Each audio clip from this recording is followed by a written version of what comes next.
Students, पिछली video में हमने एक्सरसाइज 9.1 की थी। अब हम एक्सरसाइज 9.2 से रिलेटेड करते हैं। सबसे पहले इसमें कुछ हमें इम्पोर्टेंट फॉर्मूलेज हैं जो हमें लर्न करने हैं।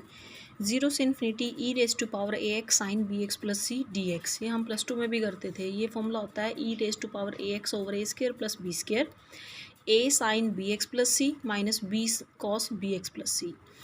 इसी तरीके से ई की पावर एक्स के साथ अगर साइन की बजाय कोस है, क्योंकि जब हम कोसाइन ट्रांसफॉर्म करेंगे तो हम यहाँ पे कोस करेंगे और साइन ट्रांसफॉर्म करेंगे तो साइन का यूज़ करना पड़ेगा। तो जब हम यहाँ पे कोसाइन करेंगे तो ये a e raise to power a x over a square plus b square क्या होएगा, a cos b x plus b sine b x plus c. आप इसको कैसे लर्न रखेंगे, देखो जैसे यहाँ पे कोस है तो कोस के साथ ए आएगा, प्लस बी के साथ साइन आएगा। अगर यहाँ साइन है तो साइन के साथ ए आएगा, लेकिन साइन वाले केस में बीच में नेगेटिव आके बी के साथ कोस आएगा। अब आप कहें ये कैसे आया है, ये हमने वही यू डॉट वी से हम करते थे इसको सॉल्व, तो काफ़ी कॉम्प्लिकेटेड बन जाता है। तो उसको फॉर्मूला पूरा ड्राइव करने के बाद ये रिजल्ट आता है। अब हमें ये रिजल्ट करना है विद इन द लिमिट 0 से इन्फिनिटी। सो 0 से इन्फिनिटी अगर आपके पास e raise to power minus a x sine b x d x है तो हम उसको डायरेक्ट वैल्यू डाल के सॉल्व करके आपके पास आंसर बनेगा B over a square plus b square. अगर यहाँ पे इसके साथ कोस है तो आपके पास यहाँ आएगा ए over a square plus b square. तो मतलब हमें ये दो फॉर्मूले बिल्कुल अच्छे से रिमेंबर होने चाहिए, ये हमें मेक यूज़ करने पड़ेंगे। तो पहला, जैसे हमें अब टाइप 2 कर रहे हैं, टाइप 1 में हमने फोरियर ट्रांसफॉर्म की थी जो सिंपल फोरियर ट्रांसफॉर्म थी। अब हम कर रहे हैं फोरियर के अंदर Fourier sine and cosine transform. So first example है find the sine and cosine Fourier transform of the function. So जो भी फंक्शन गिवन है उसको हम क्या लेट लेंगे, सबसे पहले एफ एक्स। पहले फंक्शन का क्या निकालेंगे, साइन, फोरियर साइन। तो फोरियर को हम एफ बार एस से डोनेट करते हैं, साइन ले रहे हैं तो हम नीचे क्या लिखेंगे, एस। और by definition it is from 0 to infinity f x into sine s x d x. So आपने यहाँ पे फंक्शन की वैल्यू पुट करनी है, एफ एक्स की वैल्यू आप यहाँ पे डालोगे इंटू में sine s x d x.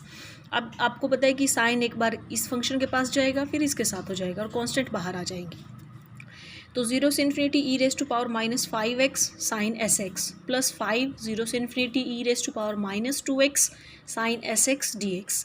अब आपको इसको पूरा सॉल्व नहीं करना, आपको वो रिजल्ट याद रखना है कि ई की पावर माइनस ए एक्स के साथ अगर sine b x d x है तो हम उसको क्या लिखेंगे, b over a square plus b square. अगर साइन होता है तो बी आएगा ऊपर, b is the angle of sine. अगर कोस है तो ऊपर क्या आएगा, ए। सो यहाँ पे साइन है तो क्या हो जाएगा, साइन का एंगल क्या है, एस। तो s over s square plus a square. A कितना है, 5 का स्क्र 25। सेम वे से यहाँ पे, तो यहाँ पे ए कितना है 2 और बी कितना है हमारा एस। तो s over s square plus a square. A is 2 so square is 4। सो इसी वे से अब हम इसका क्या निकालेंगे, इसको सॉल्व कर लेंगे और फिर हम नेक्स्ट फाइंड करेंगे इसका कोसाइन ट्रांसफॉर्म। तो फोरियर कोसाइन ट्रांसफॉर्म हमारा इसी तरीके से क्या बनेगा, 0 से इन्फिनिटी इंटू में फंक्शन एफ एक्स इंटू में कॉस। सो कॉस भी आपका एक बार फर्स्ट फंक्शन के साथ जाएगा, एक बार सेकंड के साथ, और इंटीग्रेशन करेगा तो उसमें आप डायरेक्ट फॉर्मूला लगाएंगे। हमें पता है कॉस के केस में ऊपर ए आता है, a is the e raise to power minus a x से कंपेयर करके a is 5। So 5 over a square plus b square, b का काम एस कर रहा है। सेम वे से इस क्वेश्चन के अंदर e raise to power minus 2x cos s x है तो ए 2 है और बी एस है, तो आपका a over s square plus b square. So इस तरीके से आप इसको सॉल्व कर लेंगे। अब ये तो बिल्कुल सिंपल क्वेश्चन जैसे ई के साथ रिलेशन था। फर्दर हम थोड़े कॉम्प्लिकेटेड क्वेश्चंस कर रहे हैं। एग्जांपल सेकंड है find the Fourier sine transform of the function. अब देखो ई की पावर माइनस ए एक्स के साथ आपके पास एक्स भी है। सो पहले इसको हम लेंगे एफ एक्स। हमें क्या चाहिए, फोरियर, क्या कौन से वाला, sine. So f bar s of s, that is Fourier sine transform of the function and the by the definition that is 0 से इन्फिनिटी इंटू में function into sine s x d x. अब आप एक चीज़ check कर रहे होंगे, यहाँ पे जो फंक्शंस है मतलब एफ एक्स है वो हमारा किसका फंक्शन है, एक्स और एस का।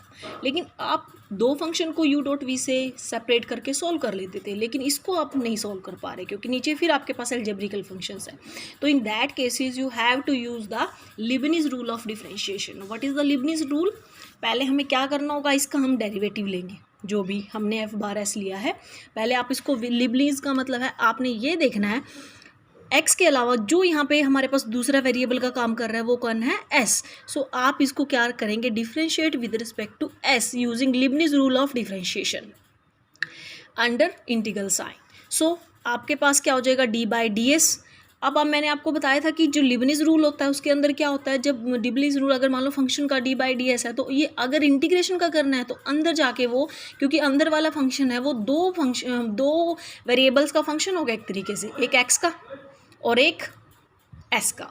सो आपने क्या रूल होता है, ये जो भी इंटीग्रेशन की लिमिट है curly by curly s of f x comma s जो भी फंक्शंस है उसका, और मतलब with respect to s partial लेंगे, प्लस उसके बाद क्या करेंगे, फंक्शन में अपर लिमिट डालेंगे और अपर लिमिट के रिस्पेक्ट में एक्स का डेरिवेटिव करेंगे, माइनस फंक्शन में लोअर लिमिट डालेंगे ए और फिर उसके रिस्पेक्ट में डेरिवेटिव करेंगे। लिमिट कांस्टेंट भी हो सकती हैं, लिमिट वेरिएबल भी हो सकती है। जैसे लिमिट कांस्टेंट होंगी तो अंडरस्टूड है कांस्टेंट का डेरिवेटिव 0, तो ये दोनों 0 हो जाएंगे यहाँ पे।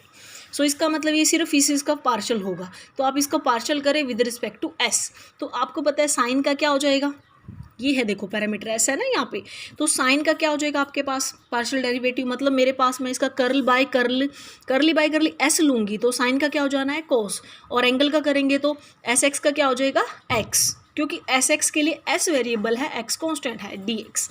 अब आपका देखो एक्स से एक्स कैंसिल हो गया, अब वो उस फॉर्म में आ गया जो हमें चाहिए थी, 0 से infinity e raise to power minus a x cos s x d x. अब मैंने आपको बताया था जब अगर e की पावर माइनस एक्स के साथ अगर कोस होता है तो हम क्या करते हैं, ऊपर क्या आएगा a, नीचे a square plus s square. So आपने इस तरीके से करना, लेकिन अभी ये फोरियर का क्या बना था डिफरेंशिएशन, तो हमें अगेन क्या यूज़ करना पड़ेगा इंटीग्रेशन। तो आप इसको जैसे आपने इसको डिफरेंशिएट किया, अब आप इसको इंटीग्रेट करेंगे with respect to s। With respect to s करेंगे तो क्या हो जाएगा, डेरिवेटिव से इंटीग्रेशन हमारा क्या हो जाएगा, जब मैं इसका इंटीग्रेशन करूँगी कैंसिल हो जाएगा, तो यहाँ पे आ जाएगा f/s। अब आप इसका इंटीग्रेशन करेंगे विद रिस्पेक्ट टू s करेंगे तो मतलब साथ में ds आ गया, तो क्या बनेगा वो आपके पास, आपको पता है 1/a square plus x square किसका होता है 1/a टेंजेंट इनवर्स, तो ये क्या बन जाएगा ये आपका कांस्टेंट है 1/a tan inverse s/a plus में कांस्टेंट c, क्योंकि हमें इंटीग्रेशन करना है with respect to s। So a से a cancel, tangent inverse s/a plus में कांस्टेंट ऑफ इंटीग्रेशन। लेकिन हमें कांस्टेंट नहीं चाहिए, तो इसका मतलब हमें थोड़ा सा s को क्या करना पड़ेगा, दोनों साइड पे आप s को 0 पुट करेंगे। तो अगर मैं इसको 0 पुट करती हूँ तो यहाँ पे आपको पता है टेंजेंट इनवर्स 0 इज 0, सो आपके पास c की वैल्यू कितनी आ जाएगी यहाँ से 0। सो c की वैल्यू 0 डालने के बाद आपने बैक वैल्यू डालनी है, तो आपके पास Fourier sine transform of the function is tangent inverse s/a। So ये आपका आंसर हो गया।